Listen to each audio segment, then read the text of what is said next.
બનાસકાંઠાની ઘટના બાદ હવે સુરતમાં પણ શિક્ષણ સમિતિ એક્શનમાં છે। નગર પ્રાથમિક શિક્ષણ સમિતિ એક્શનમાં છે। શિક્ષણ સમિતિ દ્વારા હાથ ધરાયેલી તપાસમાં ચોંકાવનારો ઘટસ્ફોટ થયો છે। સુરતના 3 શિક્ષકો 6 મહિનાથી ચાલુ પગારે વિદેશમાં છે। આ વિદેશ ગયેલા 3 શિક્ષકોને તો શિક્ષણ સમિતિએ નોટિસ આપી છે। વર્ગોમાં ભણાવવા નહીં જનારા કુલ 100 શિક્ષકોના હવે ક્લાસ લેવાશે। સુરતમાં હાલ 1000થી વધુ શિક્ષકોની ઘટ છે। શિક્ષકોની ઘટ છતાં 100 જેટલા શિક્ષકો વિવિધ બહાના હેઠળ વર્ગ નથી લઈ રહ્યા। શિક્ષકો નિયમ મુજબ રોજના 3 વર્ગ તેઓને લેવાના હોય છે, જે ન લેતા હોવાનો ઘટસ્ફોટ થયો છે। શાળા નંબર 121ના નિમિષા પટેલ, શાળા નંબર 190ના આરતી ચૌધરી 6 મહિનાથી રજા પર છે। શાળા નંબર 275ના અંસારી મુસા પણ છેલ્લા 6 મહિનાથી ગેરહાજર છે। આ ત્રણેય શિક્ષકોને નોટિસ આપવામાં આવી છે।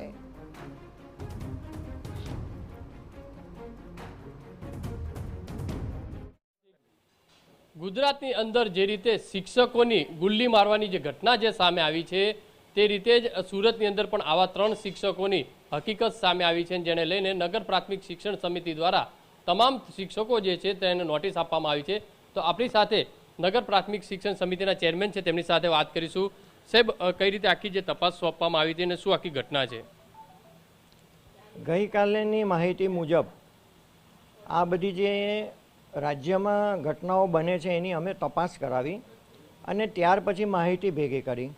તો મારા ધ્યાનમાં એ આવ્યું કે 3 શિક્ષકો, જે 2 શિક્ષિકા બહેનો છે, જે શાળા નંબર 21ની છે નિમિષાબેન પટેલ, શાળા નંબર 190ના આરતીબેન ચૌધરી અને શાળા નંબર 275ના અંસારી મુસા, કે જેઓ છેલ્લા 6 મહિનાથી શાળામાં હાજર નથી થયા। 2 બહેનો જે વિદેશ પ્રવાસે 3 મહિનાની રજા લઈને ગયા હોય, પરંતુ 6 મહિના સુધી એ લોકોને 3 નોટિસો આપવા છતાં હાજર થયા નથી, એ મારું ધ્યાનમાં આવ્યું છે। અને પછી એવું નક્કી થયું છે કે એમને આપણે કેમ ટર્મિનેટ ના કરી શકાય। સર, કઈ રીતે એ લોકોએ રજા મૂકી છે? તેમની જગ્યાએ વિદ્યાર્થીઓને કોણ અભ્યાસ કરાવે છે સ્કૂલની અંદર? આમ કોઈ પણ શિક્ષક માંદગીને કારણે કાં પ્રવાસે જવાના કારણે રજા મૂકતા હોય છે, અને એના માટે આપણે શિક્ષકોની સાથી શિક્ષકોની પણ વ્યવસ્થા કરતા હોય છે, પરંતુ એ લોકો 3 મહિનાથી વધારે જો બહાર જવાના હોય તો આપણે કરતા હોઈએ છીએ। સાથે એ બી 1000થી વધુ જે સ્કૂલો છે બીજી, તેની અંદર પણ કેટલાક જે શિક્ષકો છે ગેરહાજર રહેતા હોય છે, અથવા તો ક્લાસની અંદર ભણાવવા નથી જતા, તેવા કેટલા શિક્ષકોના નામ યાદી બહાર આવી?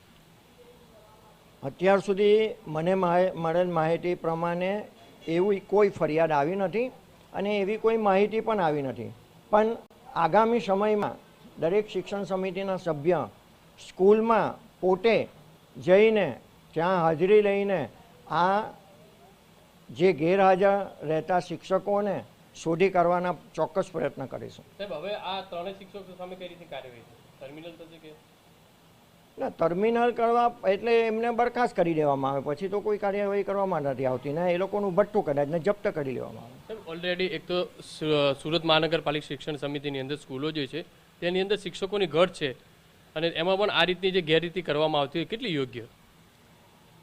આમ તો જોવા જઈએ તો આ વર્ષે નગર પ્રાથમિક શિક્ષણ સમિતિમાં એવી કોઈ ઘટ જ નથી। 140 શિક્ષકોની ઘટ છે, અને આવા કોઈક ગયા હોય તો એવા 5-7 શિક્ષકોની ઘટ છે, પરંતુ જે અમુક પેપરમાં જ આપ્યું છે કે 1000 શિક્ષકોની ઘટ છે, એ બાબત તદ્દન ખોટી છે।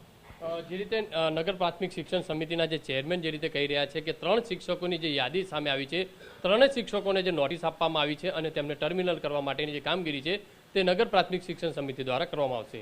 કેમેરામેન સંજય ચંડલ સાથે બલદેવ સુથાર, TV9 સુરત।